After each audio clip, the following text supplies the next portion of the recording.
बेयाव जोङो दिनै कक्लाबारि सार्कोलनि नाजानायाव आरोखि ना 1 नाम्बार कक्लाबारि सार्कोल बे सार्कोलनि नाजानायाव जोङो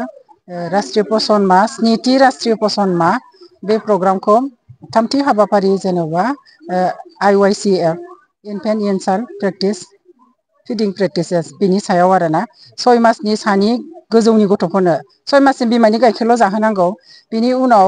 बिसोरनो गिदिरफोरा जि खायद'खौ जायो बे खायद'फोरखौ एफा एफायै जाहोजेननांगौ 6 मासनि उननिफ्राय बेखौ जोङो एवारनेस लाखिनो थाखाय दिनैनि बे प्रग्रामा जोंना जादों आरो बेनि मेन थांखिया आरो नोजोरा माबायदि? थांखिया बेनो जोंना उन्दैफोरा जेनेबा 6 मासनि उननिफ्राय बिसोरनो गुबुन जाग्रा आदारनि गोनांथि जायो गुबुन जाग्रा आदारनि गोनांथि जायोबा बै समनिफ्रायनो 6 मास बारनायनि उननिफ्रायनो बिसोरनो जाहोनांगौ जाहोबासो बिसोरो जाहोदावलाङोबासो उनाव मोजाङै जाहैनो हागोन जादावि बुस्थुखौथ' जानो सुखुवा नङा होमबा बिनि थाखाय बे समनिफ्रायनो खेबसे खेबनैयै खेबथामै एफा एफायै जाहोयो जोंनाव मोनसे नियम माबानानै खानानै होखानाय दङ बे जेनेबा मोनबा आसिखौ जोङो मोनबा आसिजों माबानानै रुजायनानै से नाम्बाराव दङ जोंना मोनसे आसियाव सामससे थाव नङाबा घि बेबायदि होनांगौ गथ'नि खायद'आव आरो जोङो ओमफ्राय 2 नाम्बाराव जाहैबाय गंसे सामुस आरो गंसे खुरै बेखौ जोङो बाहायथारनांगौ 6 मासनि उनाव बे जिनिसखौ बाहायोबा थारमाने सानफ्रामबो जोङो गथ'नो जे मोनसे समान मोनसे माबायाव जाहोनो हागोन बिनिसाय खम जाहोयोबा जेनेबा खुरैसेनि खम जाहोयोबा बेखौथ' जों जखाखौ मोनदांनाय नङा बिनि थाखाय मोनसे बाथि आरो मोनसे सामसनि गोनांथि जायो आरो 3 नाम्बाराव जाहैबाय बे मोनबा रुलनि मथे 3 नाम्बाराव जाहैबाय जोंना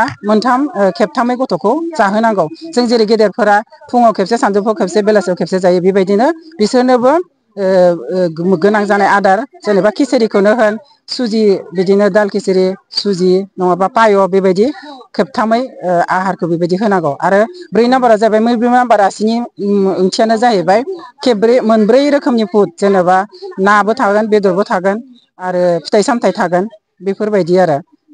ना मैगं फिथाइ सामथाइ दाउदै बिदि आरोखि मोनब्रै रोखोमनि जायखिजाया गथ'फोरनि खायद'आव थाफानांगौ बे आरो मोनबानि आसिनि ओंथियानो जाहैबाय बे मोनबा आसिजों जेनेबा जोङो मोनबा पन्सन्द्रियाव मा जोंना मेगन खोमा गन्थं बिदि नङा होमबा बेजों जोङो सासे गथ'खौ जोङो जाहोयोब्ला बेखौ जोङो गासैबो फारसेनिफ्राय जों बे गथ'जों कन्टेक्ट जानानै जाहोनांगोन मेगनजों नायनांगोन जोङो आखाइजों जोङो दौनांगोन बा खोमाजों बेनो बाथ्रा बुंनानै जों जाहोनांगोन बेखौ मा बुङो बेखौ जाबा मा जायो बेफोरबायदि आरोखि ना बे पन्स इन्द्रिय जोंनि जिखिनि मोनबा इन्द्रिय दङ बे इन्द्रियखौ जोङो बाहायनानै बे गथ'खौ जाहोनांगोन बेबायदि रुलखौ बयबो मिन्थिनानै जे गथ'फोरखौ जाहोथों बेबायदि साननानै बेबायदि रुलखौ गारजेनसिम सौहैनो थाखाय नोंथांमोना मा मावदों? बेबायदि रुलखौ जोङो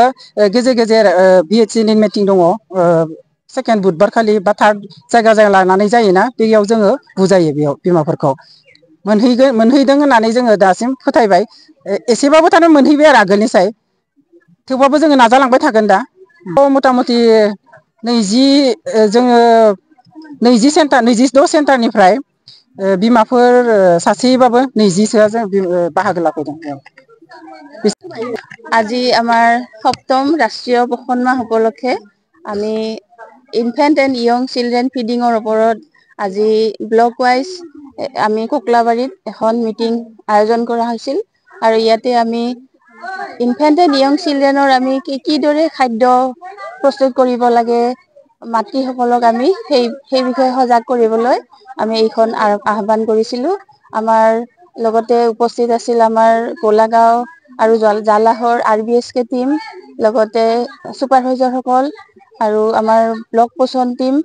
আৰু আই মাতৃসকল আমাৰ অংগনবাদী কৰ্মীসকল আৰু ককলাবাৰীৰ সমূহ ৰাইজে আমাৰ ইয়াতে উপস্থিত আছিল আৰু খুব ভাল ধৰণে আমি এইখন মিটিংখন পৰিচালনা কৰিব পাৰি বহুত ভাল লাগিছে আৰু আপোনালোকক অশেষ ধন্যবাদ জ্ঞাপন কৰিছো। আমাৰ পোষণ মাহৰ উদ্দেশ্য হ'ল আমাৰ প্ৰধানমন্ত্ৰী মাননীয় শ্ৰীযুত নৰেন্দ্ৰ মোদী ডাঙৰীয়াই 2018 চনতে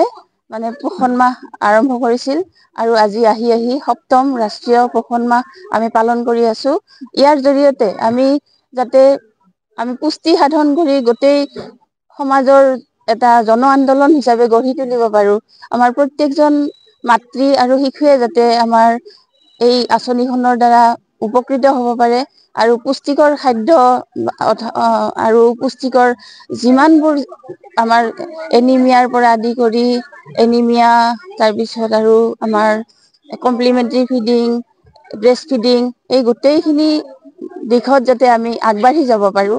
সেই উদ্দেশ্যেৰে এই পোষণ মাহ আমাৰ কৰা হয়। আমাৰ ছেপ্টেম্বৰৰ 1 তাৰিখৰ পৰা 31 তাৰিখলৈ এইটো পালন কৰা হয়। আজি আমাৰ এটা সপ্তাহৰ আমাৰ চলি আছে, এইটো তৃতীয় সপ্তাহ। এই তৃতীয় সপ্তাহৰ কাৰ্যসূচী হ'ল infant and young children feeding.